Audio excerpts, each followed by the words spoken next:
YouTube, time for a review from me. Now, I haven't actually reviewed any games on this channel of mine yet, apart from Mag, but that was a long time ago. So I thought I'll do the two that I just most recently finished and I'm about ready to trade in. And some of you may not like what I'm about to say, but it's my truth, so that's it. Sorry. Anyway, let's get underway. Borderlands. Now, Borderlands, I like the mechanics, I love the look, I loved all the mad weapons, and the story wasn't too bad. It could have been a bit stronger, but for a FPS, you know, I'm not expecting, you know, some epic. You know, it worked reasonably well, the controls worked really well. I find some of the environments a little restrictive.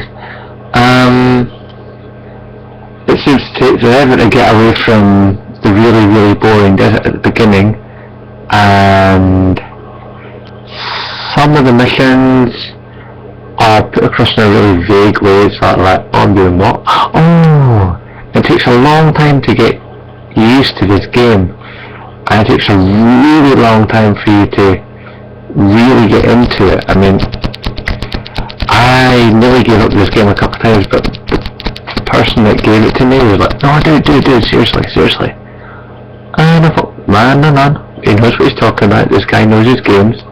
So, played it, and eventually it finally started to show some promise, and the action picked up, and yeah, the weapons got better, but I did feel like I was just kind of going point A, kill thing, point B, get reward, point A, kill thing, point B, get reward.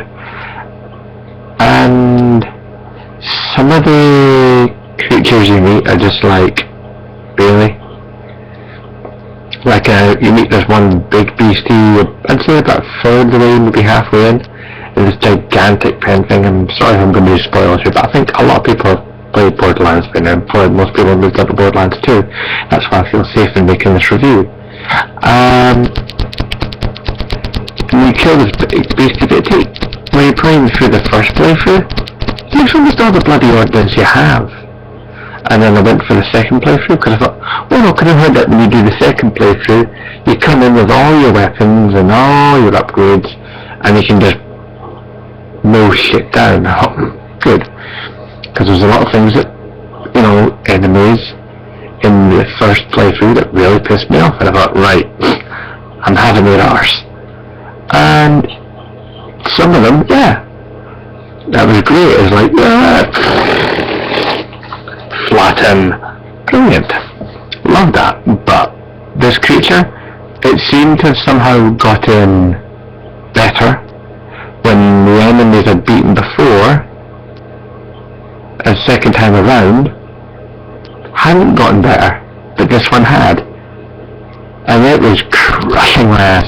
And I even found a really sneaky way of killing it from cover that I never knew about the first time through, because I just dived into the area, going, alright, let's do this then, not knowing what was in there, just knowing there was something to do, because it was really badly thought out and not explained, and yeah, I just couldn't do it, and I had all these incredible kick-ass weaponry that I never had the first time through, and I still couldn't do it, and I was mad leveled up, and still couldn't do it.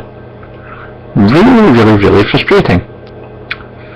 But one thing I will say for it, that you know, it's got a good adrenaline, it's got good music, it's got a good atmosphere, but yeah,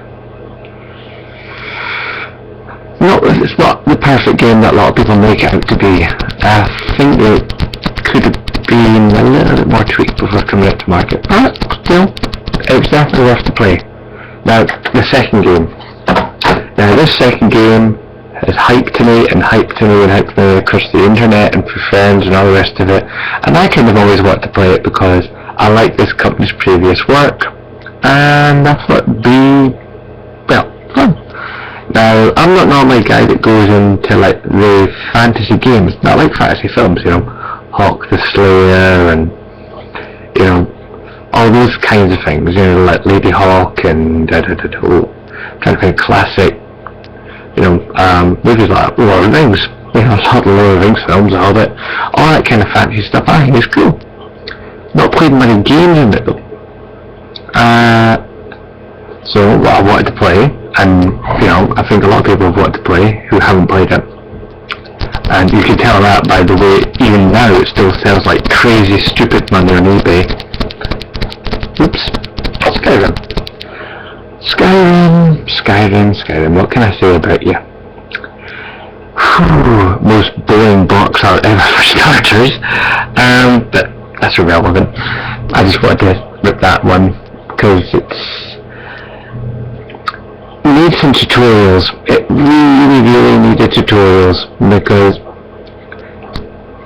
for the longest period of time I couldn't figure out how to actually work the magic.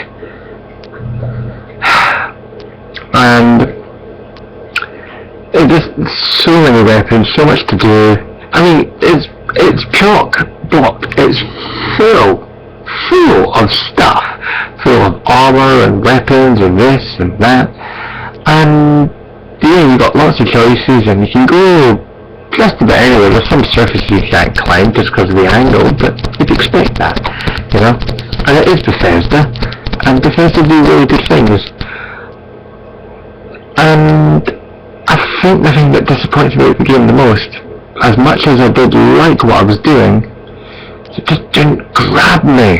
You know, I mean, like when it came to Fallout 3, I was bloody obsessed. I mean, with Fallout 3, and a lot of the people back me up on this, and you might do too if you've played Fallout 3 and you've really got into it. You walk around in your life when you're playing Fallout 3, and you go, oh, a hairpin, I can...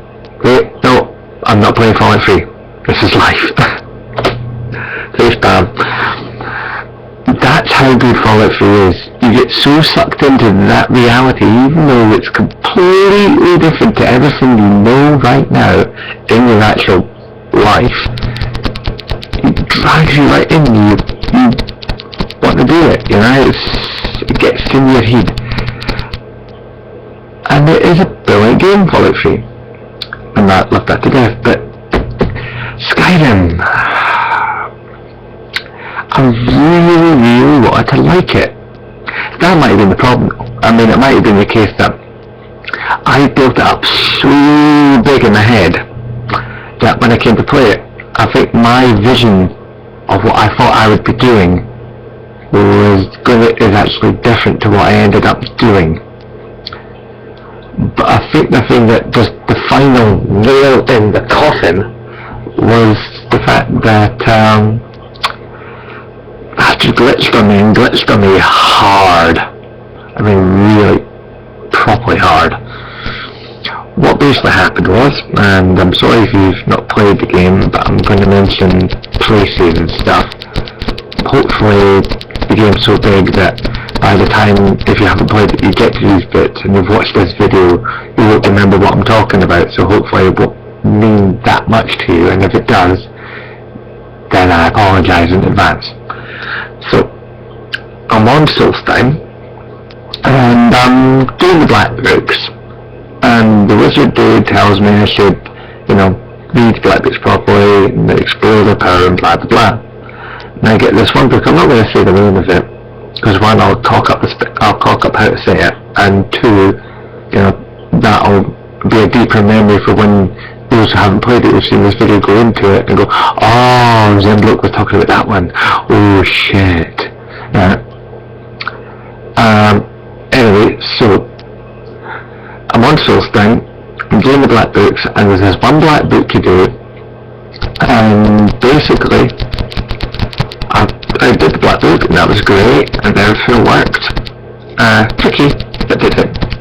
Then when I came out of it, my life bar continually went down. I thought, oh, right.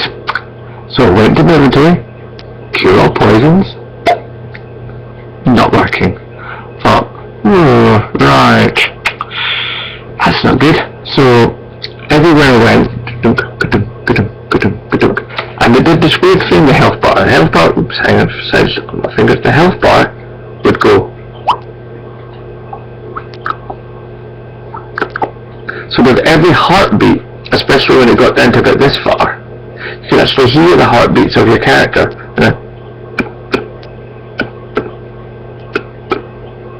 So it would move apart, sort of move in, go slightly back, and then back to where it originally moved into. So the character was dying with every heartbeat. That was disconcerting. It meant anywhere I had to go, I would have to do waiting or sleeping and get my health bar back up. But you can't do that in a combat situation. So I was extraordinarily limited to what I could do in the game. I could still fast travel, so I fast travelled all the way back to Skyrim, all the way back to White something or other, I forget the name,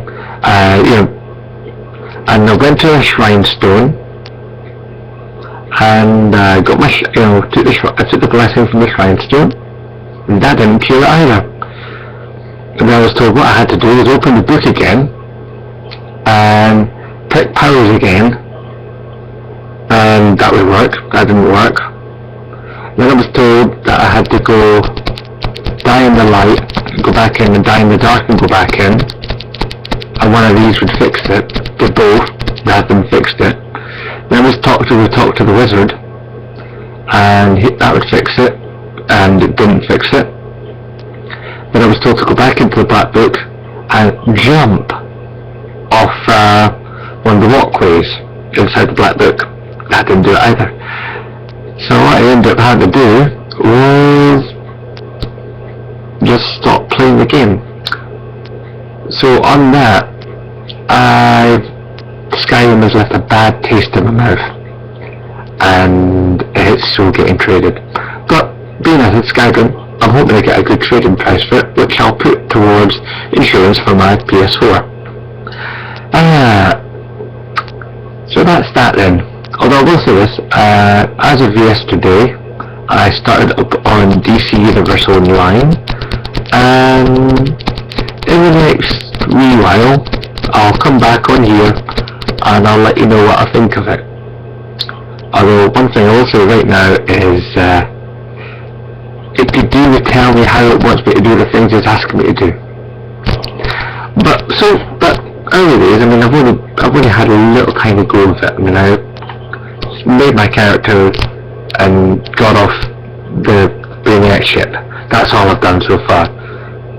Although save points and stuff, I don't know how any of that's working, and I'm going to have to figure that out. Anyway, this video is really overrunning it now. I've got to go to work in about 10 minutes. So, I'm going to love you and leave you, and I'm going to close this video the way I closed last video, and hopefully this is going to be